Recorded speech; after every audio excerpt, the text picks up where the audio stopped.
Mhm. There you go. Thank you. Awesome. Thanks, Allison. Well, good afternoon, everybody. My name is Chloe Crumley. I'm with Audubon Texas. I'm our engagement manager and I run our urban conservation programs.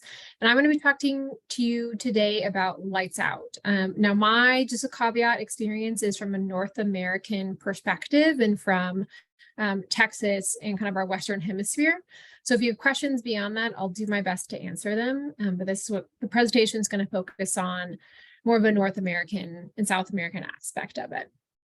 So give me one moment, let me share my screen with you. Okay. As I'm going, there are a couple of pieces I'm going to put into the chat box as we talk, but we'll go ahead and get started.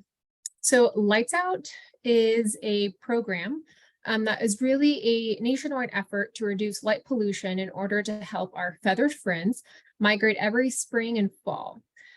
So to understand a little bit about why light pollution impacts birds, let's first talk about bird migration. So this is a slide, an image, a video you can see from a barn swallow, and see that its route is taking it all the way from South America up to North America and back. They travel thousands and thousands of miles. And it's not just the barn swallow, but it's about 80% of North American migratory birds will make a journey across the ocean, maybe all the way up to Canada and back. So roughly half the world's nearly 10,000 known bird species migrate. That can be waterfowl to hummingbirds, and that migration is integral through their avian life cycle. They really have to move from breeding to wintering grounds. And again, they're going to go thousands and thousands of miles to get there. And in that short clip, you can see that those billions of birds from South America are traveling all across the globe. So we'll play it one more time so you can really get an aspect of it. So those birds are wintering in South America and going all the way back up to North America to breed, and then they're going to come back down.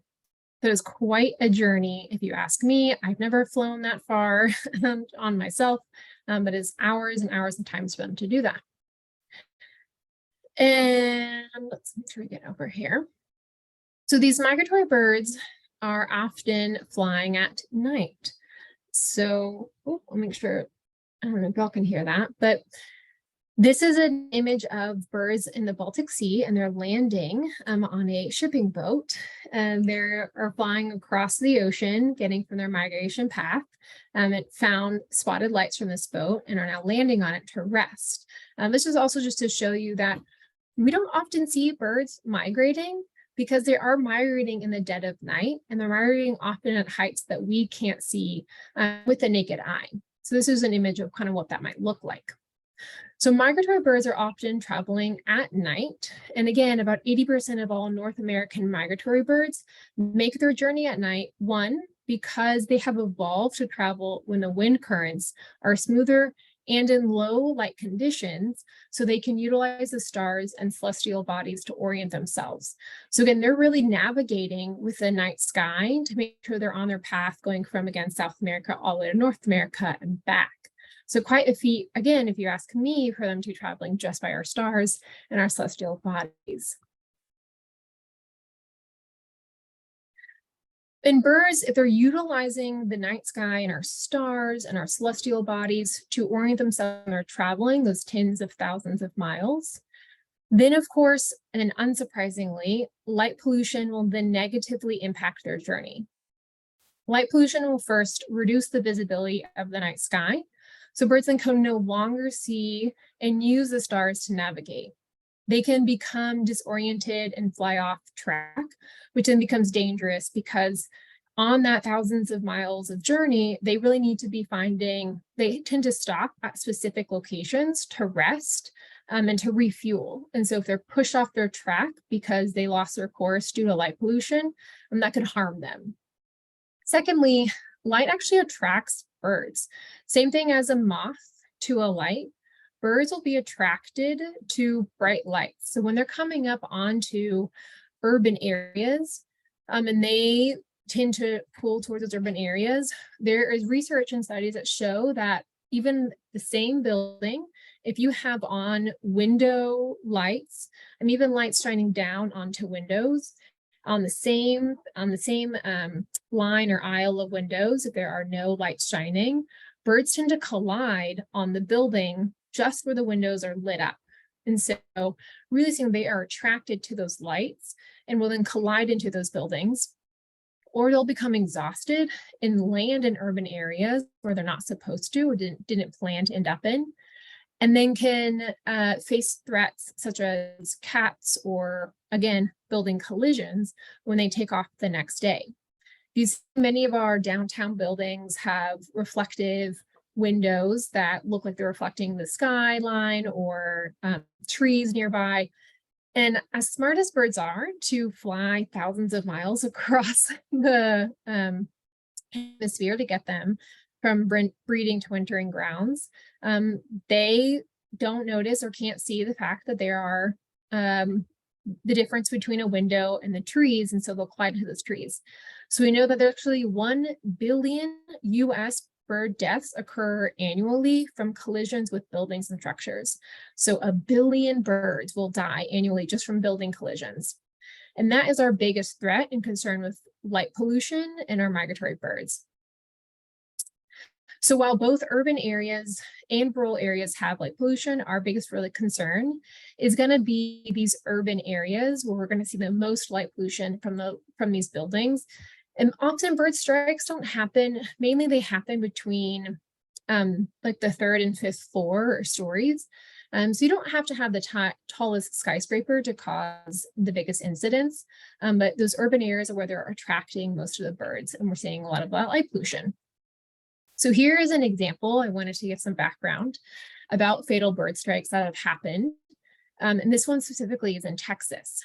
So in Texas in 2017, a building in Galveston, Texas had its lights on, which is right on the coast of Texas. And during spring migration, over 400 birds were killed in a single night due to collisions with that building. And this woke up Texas and our conservationists across the state to recognize that the issue of light pollution and its connectedness or connection with birds really helped us to kick off our Lights Out Texas program. And that program really consists of education, outreach, and building commitments to turn lights out. So you can see in that left image of the building, that is when the building was originally looked like. And now on the right image, when it just turned off some of those big lights on the bottom that are illuminating the entire building, it kind of blends in a little bit more with the landscape around it and causes less of a distraction for our birds. So this is the information getting us from birds are migrating at night. We know there's billions of birds flying at night. They are attracted to light. That light pollution causes them to have fatal collisions with buildings. So we're creating a Lights Out program that is nationwide. We have one here in Texas, and other states have them as well. Maybe in your state, you already have a program. And really that program for us consists of 3 things. So I want to talk to you right now about what it would look like to start a program in your community. What are those components consist of? And the resources that help you get started. So here in Texas, how we like to see our Lights Out program is that it really should consist of 3 things. You're going to have your bird monitoring and collision program, your community education, and your building and city engagement. And while I'm talking about these things and talking about our program, I'm going to put in the chat the Lights Out Texas Urban Conservation page. And if you scroll to the bottom, there is an opportunity for you to click the toolkit. And the toolkit will have some of these resources that I'm talking through. So you can go along and click through them to get some information. If you have questions, we can jump to those. But I'll throw that in the chat box for you now. So these are the 3 main components to a Lights Out program. And what is not listed, though, is a group or a coalition of dedicated partners or passionate community members willing to speak up for Lights Out and be the voice for our birds. So think about that as well when you're thinking about starting a program or just participating in a program. That the kind of the key is just key of numbers and community members who all want to get involved. So this first piece of a Lights Out program is that bird collision monitoring program, or bird surveys. And the purpose of this is to collect data in your community where bird strikes are happening and to figure out what species are being impacted. By collecting that data, you can then use it to talk with your community members, those building owners, and city officials about the impacts that they're having on this migration of birds. However, I will note that starting a survey program can be complicated. So if your community does not already have one or have the capacity to do one, they're typically run by an Audubon society or a nonprofit organization for wildlife, often universities or natural history museums are going to want to be involved. Because for that program, you're going to need to train volunteers, have a safety protocol, understand the process of collecting birds because they're all protected under the Migratory Treaty Act. So even a live or dead bird that you are handling, there has to be some consideration to what that looks like. If they are alive, do you have a location to transfer them to then help them to rehab to get back out there? And setting up a platform like iNaturalist, where you can put information in that you're collecting about these birds. And the goal of that too is to create research papers. And those research papers can then help us, again, to spread that message into our community and our cities and showing them the value of this impact. So in the chat box, I just put our toolkit that we use for bird collision monitoring programs and talks about the guide and how to set one up. So that is a place to start for your community. But I highly reach out to see if there isn't a partner already working on this program. I will say though, you don't need to have a bird collision monitoring program because it is good data and information to have. You don't have to be specific 100%. Your program doesn't have to run with that, mainly because there is a lot of science and research out there already telling us what we know, which is that bird strikes at night are connected to light pollution and connected to buildings with their lights on. We also know that when buildings reduce their lighting and turn off light, in particular between 11 p.m. and 6 a.m., that bird strikes are reduced. So there is a connection, there is a correlation to reduction of lights means reduction of bird strikes. So you can utilize the research already available online to educate yourself and your community members and business owners about why this is valuable and that you should do it in your community. I'll share another resource here in a little bit to also show what it might look like in your community and how many birds are passing through. So sometimes you may not even have bird strikes or they're hard to find, but it's still important for us to protect them and have this community effort in reducing our light pollution. The next big component, which leads me into, is community education. Education is key because sharing the message and being consistent with messaging will help more people to understand the issue and take part of Lights Out. I'm not sure how many of you already knew that birds traveled at night, that they migrate, and that we have tens of billions of birds that are doing this, or tens of millions of birds that are doing this. And so that is something to share with folks, so let them know that birds are flying at night. They're going across country. And so you can all play a role in reducing light pollution by sharing that message about Lights Out, putting up a yard sign. And in that toolkit that I had shared, the very first one, there's resources for outreach about, you can download a yard sign, how to go print one out at your local printing store, even actions for you to take at your home, closing your blinds, turning off outdoor lighting. There's lots of steps that you can take, but in your community, it's really spreading the message and thinking about what are your networks? Are you a part of a place that has a newsletter that you can have an opportunity to include a sentence about Lights Out? Do you volunteer with organization, and could you provide tabling opportunities and bring brochures about lights out to your community. And what are the ways that you can just share this with your network? Because if it's not just people who care about birds, it's people who care about our connection with wildlife and not having that human wildlife conflict anymore. And there's a large benefit, I think we all know as IDA members, that turning off our lights is good for our health, is good for wildlife, it saves energy.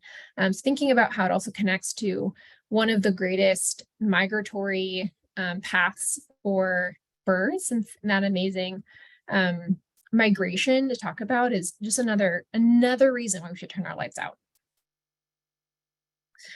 So I'll go ahead and this is one other thing I want to share you, is there are great resources online and how they share on social media to keep learning about lights out and ways you can do that.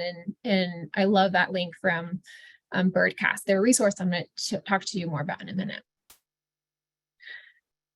Oh, one other thing also for your community, and I highly recommend everyone to look a little bit more about, is how to just be bird friendly beyond turning your lights out. As I mentioned earlier, and you kind of saw on that boat, is that when birds are flying across the country, they're looking for places to rest and to refuel. And so you can also create beneficial habitat in your backyard, on your patio, in your community, at a native plant garden, to create those spaces for birds so they can have pit stops along the way to their final destination of their breeding or wintering ground. And so this is an image of one of our Audubon societies across the country, but really showing that you want to have food and water, have good nesting sites, and you can really learn from different, I threw in the chat our bird-friendly communities program to learn more about what you could do in your own backyard, your community, to help create those places for birds. I'm sure we already know this, but I think this is one for folks to also remember, especially for our birders. I don't know that I always remember this, but I also want to remind people that when you're thinking about turning lights out, it's also your landscaping that we want to do for our birds. Because again, they might be resting, they were attracted to life, they landed in your community.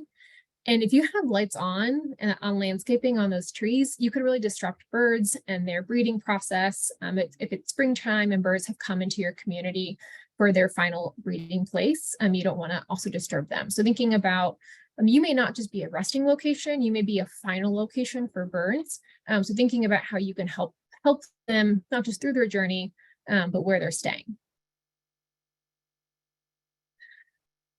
And the last, but definitely not the least, component of a lights out program that you want to have in your community is getting your city and those buildings to commit to turning lights out. It's vital that our downtown associations and our city government gets on board with lights out and commits during migration. There is both a spring and fall migration. So that spring migration is typically when birds are coming from South America up to North America to breed. And then the fall migration is their journey back down. That's a breeding location. So as I mentioned earlier, we have hundreds of millions of birds traveling at night during migration, and the bird population has declined 3 billion since the 1970s. And it's imperative that we help to protect them by working alongside wildlife and nature and not against it, right? It's that human-wildlife conflict. There's a need to be in conflict. And in our toolkit, you can find a template letters to elected officials and then buildings to educate them and to take a pledge to go lights out. We will always ask folks to go lights out during the whole migration period. And in particular, we're asking them to turn their building lights off or close blinds during 11 p.m. and 6 a.m. It can be hard to find contacts for individual buildings and downtown owners. And so we often recommend by starting with the city to pass a proclamation, like you see on this right-hand side, for lights out. And then ideally the city passes a resolution for themselves for all the city-owned buildings to participate in lights out. So that means that they have something on the books, whether a resolution or an ordinance, that talks about how they will be participating every spring and fall, turning off their city-owned lights. And if you're not super familiar with working with government entities, I'm going to throw here into the chat box. We have this fun PDF. It's specifically for, we call it our pros, and specifically for like bird-friendly communities and how you would get a proclamation, resolution, or ordinance for a bird-friendly community. But you can really use that for anything. You could use it for a dark skies community, or you could use it for a lights out proclamation. So that is a good resource there to use just for engagement, advocacy in your city or community. And then once a city tends to have some of those proclamations, resolutions, and ideally an ordinance kind of on the books, that can then put pressure onto the building owners and operators. Again, you might also be in connection with someone in your community already. What is your network? Do you work downtown?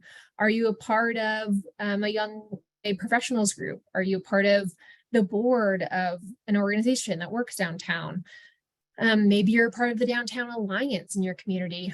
How can you be a speaker box for this and help to get it involved in your community? That is really a big part, is that we just need more folks to speak up for this. So once that, if we work with the city, then ideally our downtown alliances will also commit and request and ask the building owners and operators to also turn their lights out. Also think about Chamber of Commerce. Is there someone that you can ask to do a conversation or a presentation with? And we're always looking for more of that building commitment to really make an impact. Because we want to see our communities go from having their lights on all the time to ideally having their lights out. So it's our Lights Out Texas program really can make an impact for our birds, but also overall wildlife, energy saving, our human health, etc. And then ideally they can continue to see the stars when they're migrating for our birds. Beyond our toolkit, I talked about BirdCast, which I think is a fabulous tool. I'm going to throw it here in the chat, and it is produced by Cornell Lab of Ornithology. And one of the amazing things about it is you can go onto that website and you can put in your county or town name. Again, unfortunately, it's only specific for the United States, but you can see what the migration looks like in your area. It'll pull up the birds, it'll pull up the dates of peak migration, and you can see the times people are migrating, understand patterns. It's really cool, really fun, great dashboard for data. And in this slide, this is just one example of how I'm hoping it's playing for us slowly. This is actually, so you see it's the top 5 migrations of the, and it kind of looks like a light pollution map, which is fun, but actually the brighter the light is showing you that is how many birds are migrating. So again, you're seeing millions of birds, hundreds of millions of birds going through across the United States, and this map is on the representation. And you don't see it in this map exactly, but when you go onto BirdCast and you click play and play a live viewing of the migration, you can see a red line will go across the map showing you when the sun is setting. And right after that, you'll slowly see the lights get brighter and brighter and brighter, signifying that birds are taking off an hour or two after sunset and taking flight into the air. So it's a really great tool to utilize for your community. So you can set up and see when your community historically has high alert days, using that data to talk to your Downtown Alliance and ask them to turn off lights maybe only during the first 2 weeks of March, because that's when you see the most birds in your community. Asking for folks to then put up yard signs, however you want to engage. Using this tool is a really good one to do it. And I'll put in another, this is another, I put in our toolkit, but I also wanted to share on our national Audubon toolkit. They have a couple of resources as well. I've actually worked with IDA to share some of those information and infographics that I have up there as well. So that is a good resource as to ponder when you're thinking about this. No, I went through that, not in great detail, but I just wanted to give us a glimpse and have an opportunity to have a conversation. I hope you're able to understand a little bit about the migration of birds and why light pollution impacts them is because they're migrating at night and utilizing the stars to get there. The fact that migration is concerning in our urban areas because of the amount of urban pollution and light pollution that we're seeing, and that there are a couple of ways that you can engage in a lights out program if you don't already have one in your community. If you do, I highly recommend trying to look up Lights Out Colorado, Lights Out California, and you're looking up Lights Out Muncie. There should be something in your community. And if not, I recommend getting together with your friends, with an organization, and seeing if someone can help you monitor it. The toolkit that I sent in there from Texas, you can download those resources and update them to work for you. You can change it from Lights Out Texas to Lights Out Wisconsin, however would work best for you. You can download a lot of those resources and adjust them because we want this again to be a nationwide effort and of course a global effort, knowing that half of our migratory birds and our 10,000 species are traveling. So I will stop there and listen, see if there are questions, and if we need to go back to the slides, I can do that.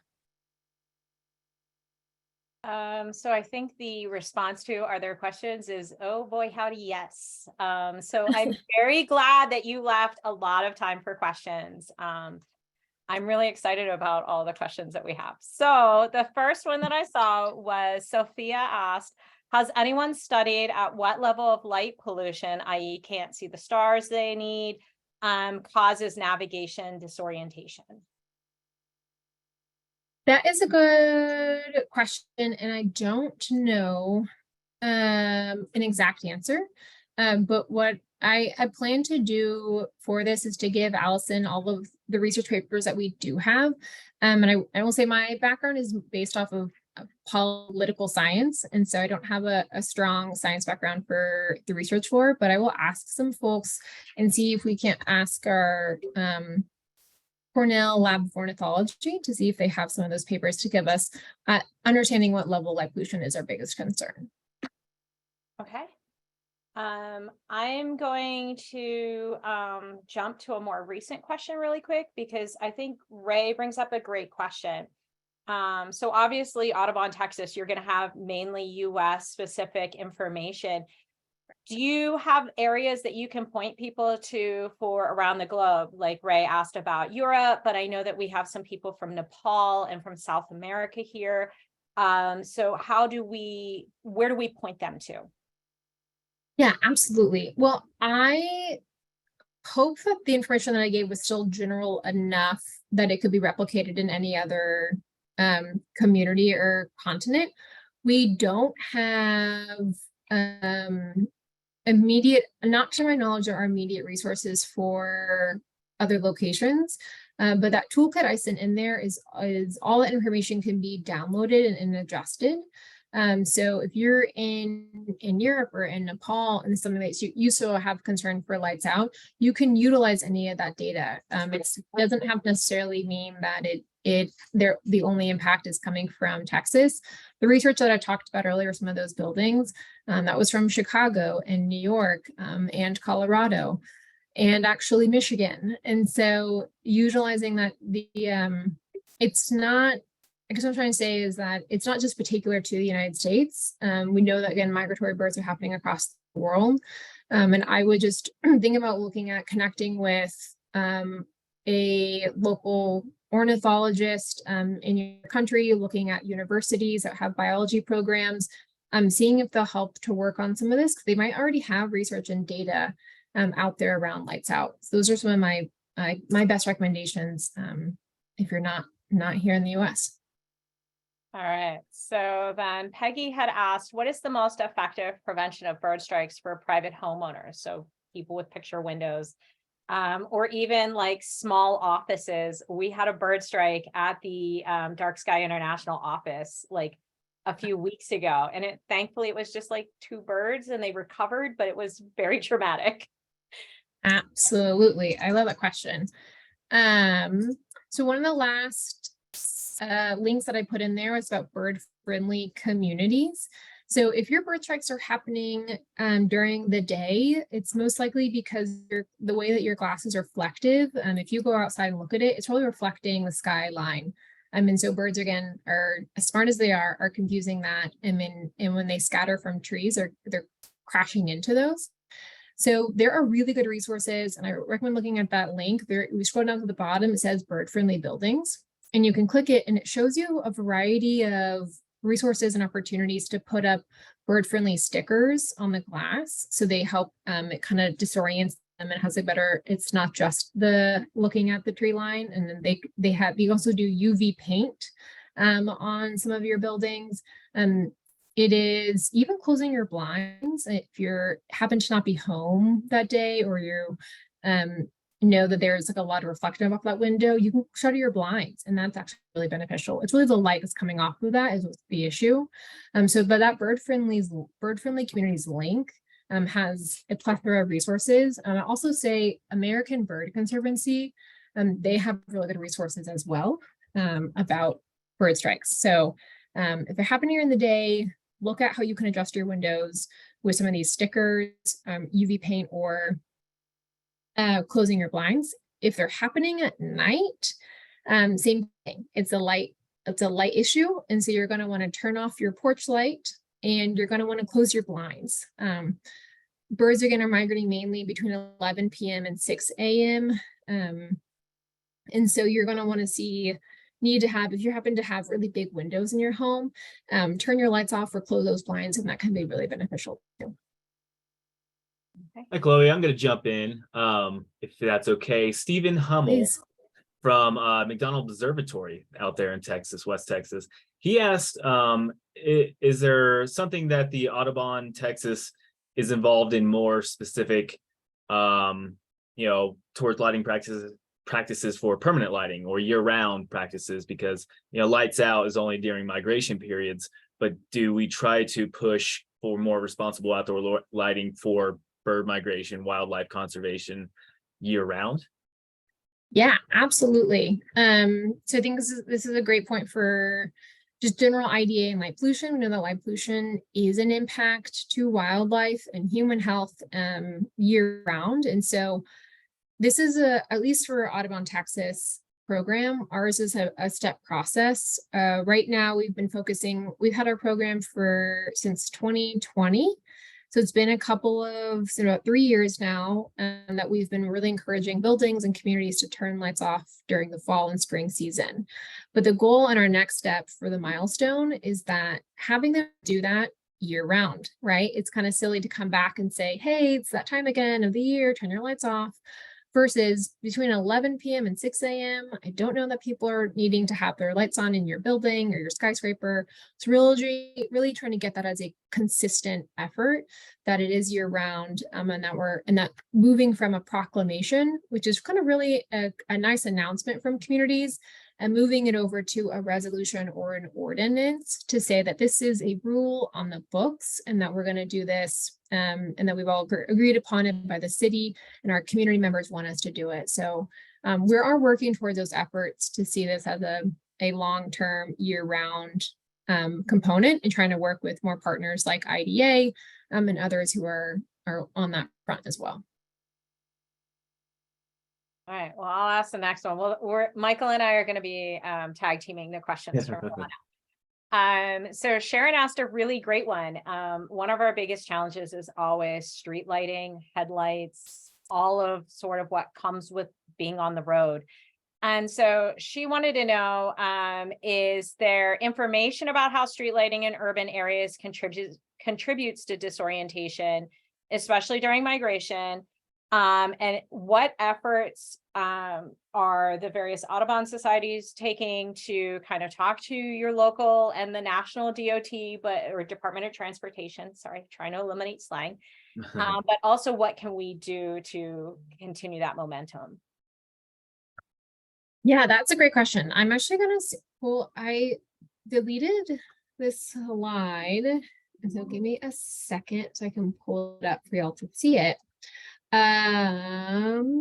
When it comes to street lighting, that's that first question. Let me start this and then share my screen so I can see it.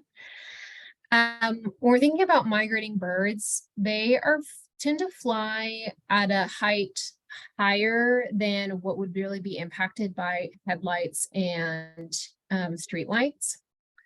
Let me pause. My multitasking is slow here. So let me do this for you. Okay. So you can see in this image that our birds our migratory birds and our songbirds are flying from anywhere from 500 to 2,500 feet up in the air. And our waterfowl are flying anywhere from 200 to 4,000 feet. And so this image is an interesting image because it kind of shows you where the light pollution or structural components of strikes happen for birds. So obviously the most is going to be happening with our buildings. The one right here says 340 million. This slide is a little bit outdated, but it still shows you the level of which birds are flying. So all to say that birds when they're migrating and taking off on those flight paths are going to be flying higher than what is happening on the street level lighting in our headlights. So that is a little bit of a less of a concern for us compared to what is happening on our buildings where strikes are happening the most in the flight path of the birds. So with that though, kind of going back also to Stephen's question on what we're doing kind of year round with light pollution, this is a process still where we're moving forward and learning about still working with light pollution overall as a concern for our birds, and that we want to continue working with partners, again, the IDA, or looking at how we connect with Department of Transportation. So they'll talk about how we need to have good lighting. Another slide I took out of here, but was beyond turning your lights out for this. We do talk about with our partners, I didn't talk about with this group because you already know about it, but is those good lighting? And we talk about IDA's, 5 components and characteristics of a good lighting, that a dark skies community is good community for birds. And so we're trying to push towards that. And I can't say specific efforts for folks that are working with the Department of Transportation, but that is an avenue that Audubon is still kind of working on, because it also just impacts general wildlife and habitat and et cetera. If we build, when we're building new roads, and we want to think about all of the environmental impacts. So I hope that's helpful. No, very much so. Laura asked, I don't know if you've addressed this already, Chloe, so apologies. For monitoring and survey programs, are there existing programs willing to act as mentors for startups, especially if in regional proximity or comparable in terms of size of city?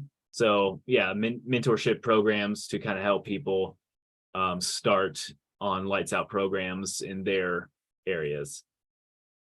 Yeah, I think that is absolutely an absolute possibility. My biggest recommendation is one, connect with me. I'll put my email back up here and I can put it in the chat box. So then I can connect you with the right person. But then also another one is I want us to think about is for Cornell Lab of Ornithology. They actually really did help to set up programming in Texas and other locations to do specific routes that would then benefit for research papers in the future. So they're another really good contact that we can get you connected with, so you can learn how to set up a program. And again, programs also vary in how specific they are. We have, again, it kind of goes based off of like if you're collecting the bird and you're picking them up, if they're injured, you need to have a lot of those things in process. So the toolkit I put in the chat box, again, I highly recommend looking at it for that. I'll throw in there again. That specifically when it talks about bird collision. But yes, let's connect. So I can get you connected with a local one that might be in your area that can help to mentor, because it is kind of something you might want to have someone close to and on the ground and showing you how to do a survey, because they're pretty cool. But unless you have the resources or know how, it can be a little complicated. So happy to make the connections. Okay, Paul had a really great question. So I want to kind of jump over to his question.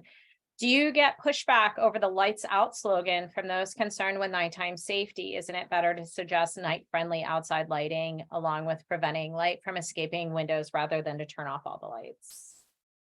Yeah, we have only heard pushback on that from one community, at least in my experience thus far with our program, about safety. And so that is another shift in talking points that we're looking at developing.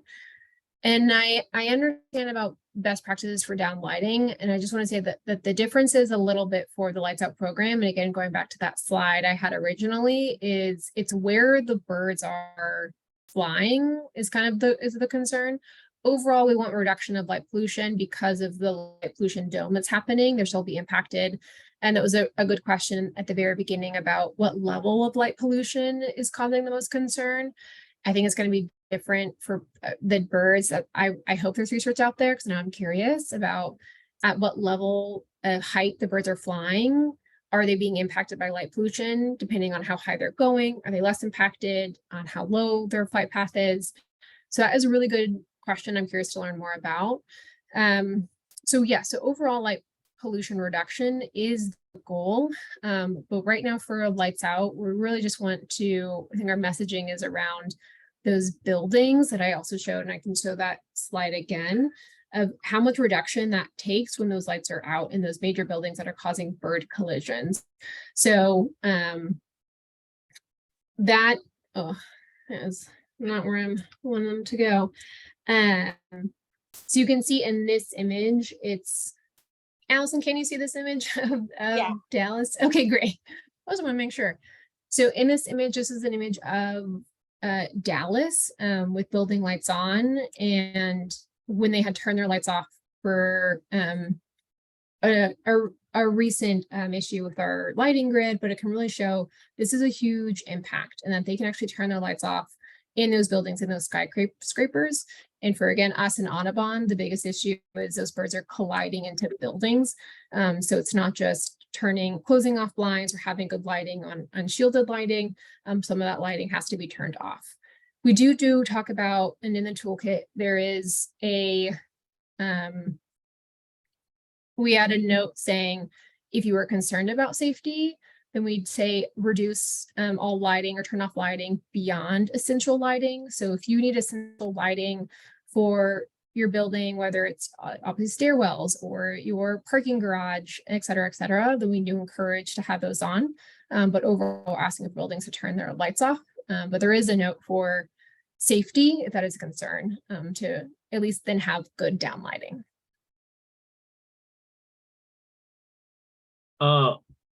Andy asked an interesting question. So when we discuss lights out the lights out program during particular times of the years, some people may interpret that as, oh, okay, so during these migration periods, I'll turn my lights out, but the rest of the year, open season, it's fine. How do we kind of craft messaging to say, you know what, this is something, again, and I know you kind of touched on it before, but how do we kind of include that messaging to say, hey, these are best practices to use year round. Please don't just think that this is only meant for between these dates. Yeah, that is something that I definitely want to start working more on, because again, we've been really focusing on season to season. And now I think the messaging needs to shift about, this is a year-round concern that you can have and to benefit birds, because you also don't even just have migratory birds, you have resident birds that can also be impacted. And so I think one example, and that's something we need to add for our talking points, but for folks is, again, going to that BirdCast tool and utilizing it. So this is showing you the height of migration. But right now, technically, migration is ended. For the most part, most birds have finished their migration from their wintering grounds now into their breeding grounds. So when you play it today, it's much less. The migration traffic is low, but it still goes to show that there is still millions of birds migrating or a million of birds in your backyard. And so we can alter those talking points to say that while lights out is important during peak migration seasons of our spring and fall, we want to see lights out for our resident birds that are here in our backyard to help create a safe environment for them and to reduce bird collisions year round. So those are some talking points that we were trying to add into our toolkit. Then we can make this a year-round program and not just specific for 2 seasons. All right, Laura asked a follow-up question about the different heights of migration and the effect of lights for that slide that you shared with us. Earlier, you had explained that birds tend to hit the lower floors of the high rises, so it's a little bit confusing in looking at that slide. So can you kind of clarify what's going on there versus where the birds are actually hitting the buildings? Yes. So maybe I'll give this example too of this building. So this image was also just so 2 things was that question also was talking about if we're thinking about light pollution when it comes to your streetlights and cars, was someone had asked. This was trying to show folks that birds are flying at a higher level in which that those are typically a concern for us. So that is just an area that we're not necessarily focusing on as much because they don't tend to collide into there's not much of an issue for light pollution when it comes to those low level lights that are on the ground that usually impact people or other wildlife like sea turtles or other animals. This was to show that what happens is some people think that it's only skyscrapers that are impacting birds, but we're saying that and I misspoke a little bit about when I was saying the stories, and so I'll clear. I didn't misspoke, but let me clarify what I was saying. So when birds are flying at night, in particular, because of their height level, they're attracted to the light coming off of these buildings, and so that I think it's in this one. You can see in this multi-story building, they're going to be attracted to this particular building and crash into it at night. When it comes to bird collisions during the day, so if you can see on the bottom right of that corner, and I can get a laser pointer. So there are trees right here by these buildings. Y'all can see them, it's kind of low. So then when birds are taking off during the day, when we're talking about collisions, they tend to collide with the lower level stories. So at night, they're going to be colliding with almost any part of the building. It tends to, depending on where they're coming from off of like a lake, or depending on the current of the wind that they're riding, they'll hit a different part of a building. They're just going to be attracted to the light overall of these buildings, so they're already in the sky at such heights. But if they end up landing in communities, and then we talk about bird collisions for like even residential homes, they're going to hit your window or your office building because they're landing in trees. And then when they take off, they're going to hit into these lower level windows that are reflecting the sky and the trees themselves. I hope that answers and that added more clarity. I think it was a great answer. Thank you. Mm-hmm. Chloe, we've had some people kind of bring up the fact that, when we ask people to turn off their lights or bring their cats inside, we find that there's pushback.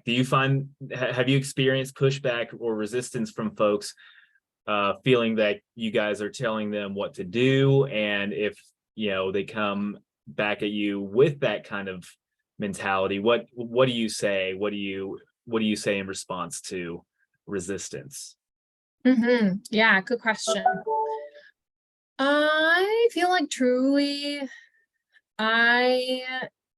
one thing I like about birding and birds in particular is that one, they're so vast, and two, that it's so incredibly accessible. It doesn't matter your age, it doesn't matter your fitness level. You can be, I know birders that are sight, have sight issues, birders that are in wheelchairs, That isn't your socioeconomic background. There are lots of factors to think about, but birding can be so accessible because you just need yourself in the outdoors. You don't even need to go into a huge countryside, right? You can just be in an urban space. And I can still see, I live in a condo and I can still see 5 different species in the morning in a tree out down by our home. And I say that because I think when it comes to lights out, at least for birds, and we're talking about its migration, we can really point it to a species that also really benefits our communities. We talk about where birds thrive, people prosper, because birds help to eat insects. Some of our vultures eat our dead animals. They eat rats that also can have negative harms to our communities. They help to pollinate. They're good for farmers. They're the canary in the coal mine. They can truly help us to mark when a environment is healthy or not. And understanding that having a healthy environment for birds means a healthy environment for people. And so I think because of all those factors, Lights Out Texas has really been able to, or Lights Out in general, when we tell people to turn their lights out between 11 p.m. and 6 a.m., there's a little bit less of a pushback because one, you're probably already asleep and you don't need those lights on. And two, we're then able to tie it into a lot of these like really amazing benefits to folks and then take them out to go birding to really see it and have that opportunity. And I think that is why I might hope, and I'm so excited to talk to IDA, because I think there's a really good way that we can dovetail this in with light pollution overall and with seeing stars and the benefit of like the human benefit of the experience of the night as well. Our birds are obviously using stars to navigate these thousands of miles. And so how can we also talk about the benefit of that to people and connecting the two? And so working on how, we think have the really benefit of talking about birds and people who know about birds and I can teach about birds love it. And so how can I then tie that into overall light pollution? And that's my ultimate goal. So I think it's more because it's not it's more of an ask and a benefit in between 11 and 6 a.m.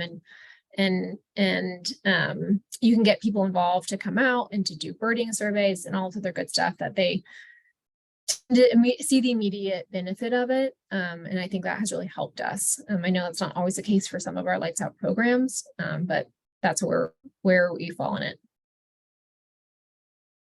All right.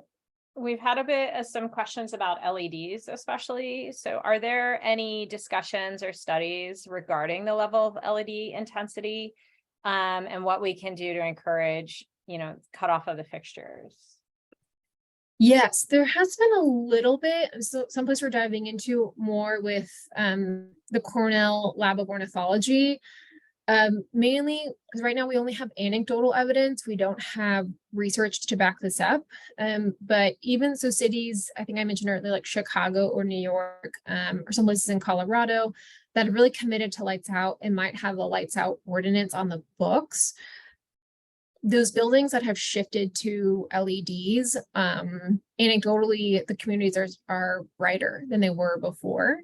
And so that actually kind of still goes back to our big push for Lights Out versus just dimming your lights or closing windows. If these are going to be, LEDs that some of these buildings are going to put on the top or on the sides of theirs. And we talk about, that's actually maybe, Michael, some of the pushback we maybe get from folks is mainly from our building operators and owners. When we ask them to turn off their lights, that it's energy saving, that's not a very good talking point for them because their lights might be LEDs. And so they're actually already saving a lot of money and turning their lights off isn't going to make a huge difference. So we're having to find different and unique ways to like pull them in. And again, a lot of that actually is building a network of folks that can help talk about it and do that. So there is a little bit of concern that we have with the LEDs, and that is still just why we're asking for Lights Out during 11 p.m. and 6 a.m. But we're working on some research around that, especially when it comes to new lights for like lighting fixtures for Department of Department of Transportation, and other locations, and talking with communities, because obviously you can see the difference between the light in this photo And so working with some cities about when they're updating lights, can they do down fixtures and can they use certain Kelvin? So we're still using a lot of that language, but it's a journey.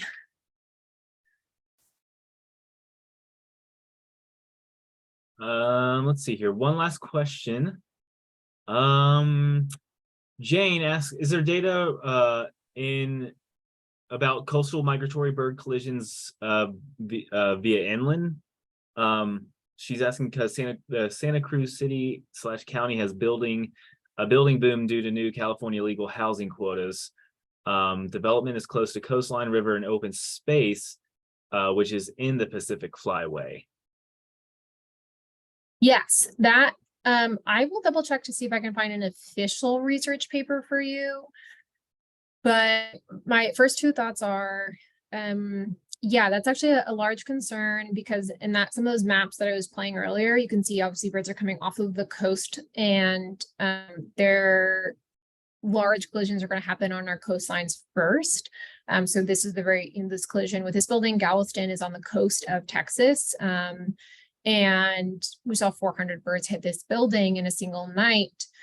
We know that Chicago is an example, and I'll put it in the chat here in a little bit, but there's a building in Chicago that's kind of right off of one of the major lakes. And same thing, birds are utilizing that lake, and this is where one of the major studies came from, and this is actually to my point about the new buildings arising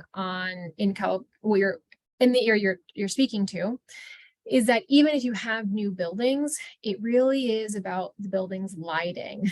And so a big component of this, working with your city government and advocacy to have good light fixtures or to turn the lights off of those buildings, and they're not then impacting birds, or thinking about a new retrofit for bird-friendly glass, et cetera, et cetera. So again, it's not just at night. We're thinking about bird collisions during the day. If those birds are right off of the water, they're going to have bird collisions. And so we want to have good, friendly lighting. So we have a lot of our Audubon chapters will work with, and I encourage you all to do the same, the development boards and the process in the city, your city council or government, when they're putting up those new buildings, how you can look at the building requirements and advocate for requiring bird-friendly glass, and to have an ordinance on the book to turn off lights if your building is so close to a shoreline, or et cetera, et cetera. So working again with your local Audubon Society or other conservation partners that can help you craft some of that language. But yes, I would say that there is an increase you could see of bird collisions from the coastline or near bodies of water. But if you have bird-friendly glass and you are turning off your lights, you can significantly reduce those collisions. All right, I'm gonna do a quick wrap up here for everybody. There are a lot of questions that we did not get to. And so what I would like to recommend to everybody is, if you are not a member of our Advocates Slack channel already, that is a great resource to be able to connect with Chloe and the quote unquote Chloe at the various other local chapters of the Audubon Society that are also advocates in our group. So Michael has very kindly posted the link in the chat so you can join our advocate Slack and make sure that you can get those questions answered. I do want to do a teaser for next month's Night Matters presentation. We have an amazing person coming in, amazing astrophotographer who's one of our judges of our photo contest as well.